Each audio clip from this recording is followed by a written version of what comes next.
bakit ganun? Malamig yung paligid ko pero ba't ako pawis na pawis? Minsan nagigising sila sa gabi na pawis na kahit na naka-aircon.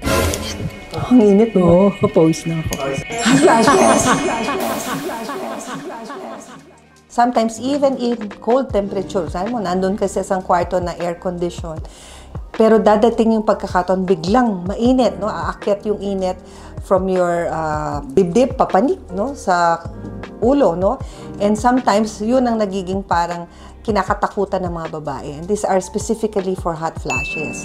Now, pag sinabi mo namang night sweats, yung pag natutulog sila, no, nagigising sila na sobrang pawis na pawis. Alam mo, naka-aircon sila, natutulog, magigising talaga sila na talagang pawis na pawis. Hindi mo yan commonly nakikita for somebody na nainitan lang. And that is usually due to, yun nga, pag nasa perimenopause kasi, yung bang secretion ng hormones mo kasi bumababa na.